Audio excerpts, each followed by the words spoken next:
கிளம்பலாமா? அக்கா, நாம நினைச்ச மாதிரியே ரேவதி கிளம்பிட்டா. பிளைட் ஏற வரைக்கும் நம்ம கவனமா இருந்தா போதும். அதுக்கப்புறம் நம்ம எதை நினைச்சு கவலைப்பட வேண்டாம். ஆமா சந்திரா, ஆனா ரேவதி பிளைட் ஏறுற வரைக்கும் கொஞ்சம் பயமா தான் இருக்கும். ரேவதி, நீ மட்டும் தனியா ஃபாரின் போற, கவனமா இருக்கணும் சரியா? எங்க போனாலும் யாரையாவது கூட கூட்டிட்டு போகணும். ஓகே? அக்கா, இங்க இருக்கிற கனடாவுக்கு அனுப்புறதுக்கு ஏதோ சின்ன குழந்தைய ஸ்கூலுக்கு அனுப்புற மாதிரி பேசுற. ரேவதி, நீ எப்பவுமே எங்களுக்கு சின்ன பொண்ணுதான். அதனால நீ தனியா போறியன்னு கொஞ்சம் பயப்படுறோம். இது ஒரு தப்பா? மாமா, நான் ஒண்ணு சின்ன பொண்ணு இல்ல. நான் கவனமா போயிட்டு வந்துருவேன். போதுமா? ஏ ஸ்வாதி, உனக்கு ஏதாவது சொல்லணுமா? அக்கா, எனக்கு கனடால இருந்து வரும்போது ஏதாவது வாங்கிட்டு வந்தா போதும். அக்கா, இதுதான் என் தங்கச்சி, பாத்துக்கோ.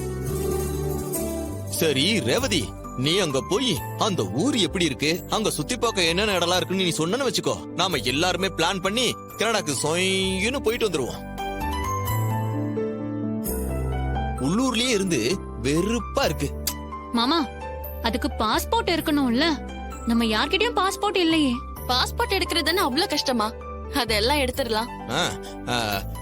இந்த மாதிரி ரேவதி, நீ கனடா போயிட்டு வர்ற, வந்ததுமே மொத்த பேரும் கிளம்பி ஃபாரின் ட்ரிப் போறோம். ஓகே? எல்லாருக்கும் பாஸ்போர்ட் அப்ளை பண்றது என்னோட பொறுப்பு. அத முதல்ல பண்ணுங்க மாமா. கண்டிப்பா பண்ற ரேவதி. ரேவதி, நாம கிளம்பலாம். நான் ஸ்னேகாக்கு போன் பண்ணி சொல்லிட்டேன். அவ பிளைட் வர டைம் பார்த்து உன்னை பிக்கப் பண்ணிக்கிறேன்னு சொல்லிட்டா. அப்புறம் நான் அவ நம்பரையும் அவ வீட்டுக்கார நம்பரையும் உனக்கு மெசேஜ் பண்ணிருக்கேன். சரியா? அதை சேவ் பண்ணி வச்சுக்கோ.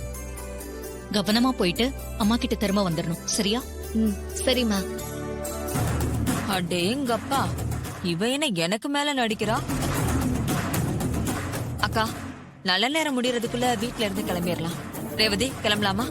அம்மா, ஒரு 10 நிமிஷம் நான் பக்கத்துல இருக்கிற கோயிலுக்கு போயிட்டு வந்துடுறேன்.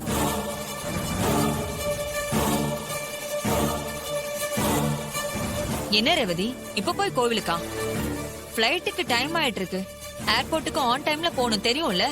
சித்தி, ஒரு 10 நிமிஷத்துல என்ன ஆயிட போகுது? நமக்கு தான் டைம் இருக்கே. அம்மா, நான் போயிட்டு வந்துடுறேன். சரிம்மா, சீக்கிரமா போயிட்டு வந்துரு. ரேவதி, சீக்கிரமா வந்துடுடி, அப்புறம் உனக்கு தான் டென்ஷனா இருக்கும். சரிக்கா. அம்மா, 10 நிமிஷத்துல வந்துடுறேன்.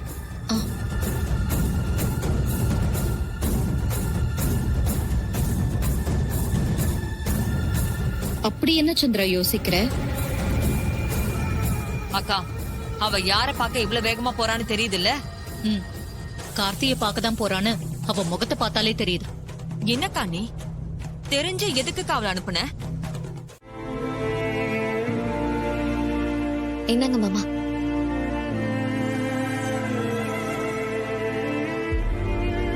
எல்லாம் சரியா இருக்கா?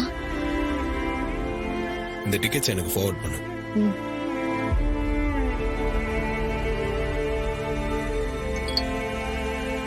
அனுப்பிட்ட மாமா. சரி வா, பாதி தூரம் நானே உன்னை வந்து டிராப் பண்றேன். வேணாம், நானே பைக்ல தான் வந்தேன்.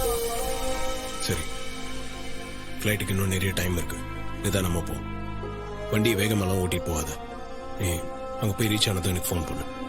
சரி மாமா, அங்க ரீச் ஆனதும் நானே கால் பண்றேன்.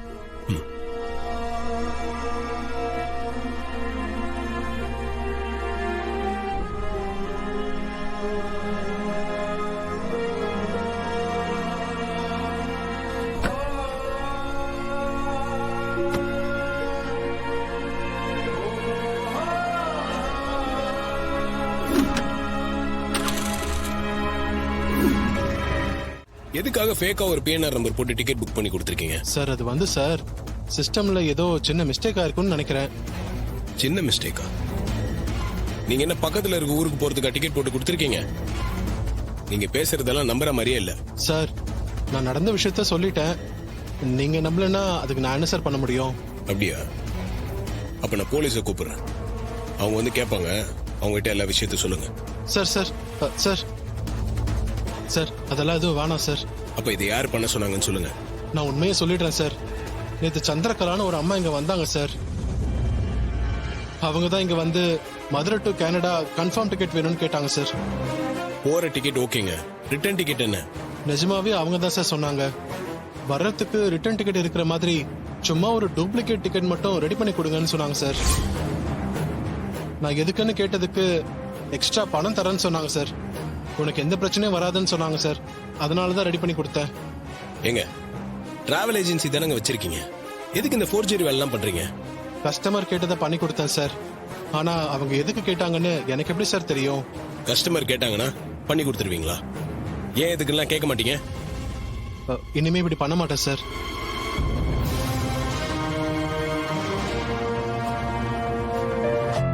ஓகே, என்னது ரெடி?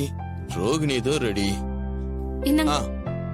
ரோகிணி, என் ஆதார் கார்டு ரெடி, உன் ஆதார் கார்டு ரெடி. அப்படியே உன் தங்கச்சிட்டு பேச அவ ஆதார் கார்டும் அம்மா சித்தி அவங்க ஆதார் கார்டுலாம் வாங்கினா பாஸ்போர்ட்டுக்கு அப்ளை பண்ணிடலாம். அடுத்த வருஷம் கனடா போறோம். இப்ப என்னங்க அவசரம்? இதெல்லாம் மூடு வரும்போதே பண்ணிடணும். சகல சகல வணங்கம்பா. எங்க ரேவதி கிளம்பிட்டாளா? ஏப்பா இப்பதான் கிளம்புனா? அவ இன்னும் 3 நாள் இங்க திரும்ப வந்துருவாங்க சொன்னாங்க. ஆமா சகல, 3 நாள்ல ரேவதிக்கு திரும்ப வந்துருவா. அதனாலதான் ரேவதிய அத்தை கனடாக்கே அனுப்பி வச்சாங்க. இல்லனா அவளை கனடாக்கு அனுப்பியிருக்க மாட்டாங்க. இல்லங்க, அத்தையும் சின்னத்தையும் சேர்ந்து நம்ம எல்லாரும் ஏமாத்திருக்காங்க. என்னப்பா சொல்ற? நேற்று சந்திரகலான்னு ஒரு அம்மா இங்க வந்தாங்க சார். அவங்க தான் இங்க வந்து Madurai to Canada confirm ticket வேணும்னு கேட்டாங்க சார். போற டிக்கெட் ஓகேங்க, ரிட்டர்ன் டிக்கெட் என்ன? வர்றதுக்கு ரிட்டர்ன் டிக்கெட் இருக்கிற மாதிரி சும்மா ஒரு டூப்ளிகேட் டிக்கெட் மட்டும் ரெடி பண்ணி கொடுங்கன்னு சொன்னாங்க சார். எப்பா சகல என்னப்பா சொல்ற? அத்தை பிளான் பண்ணியா ரேவதிய கனடாக்கு அனுப்பி வச்சாங்க? ஆமாங்க. எங்க ரேவதி அங்க போய் எங்க தங்குறா, அவங்க யார் என்னன்ற டீடைல்ஸ் தெரியுமா? எனக்கு எதுவும் தெரியலையேப்பா. ஏப்பா அத்தையும் சின்னத்தையும் உன்னை நிம்மதியா வாழ விட மாட்டாங்க போல இருக்கேப்பா. ஒரு நிமிஷம் இருப்பா. ரோகிணி, அத்தையும் சின்னத்தையும் சேர்ந்து சகல கிட்ட இருந்து ரேவதியை பிரிக்க தான் கனடாக்கு அனுப்பி வச்சிருக்காங்களாமா.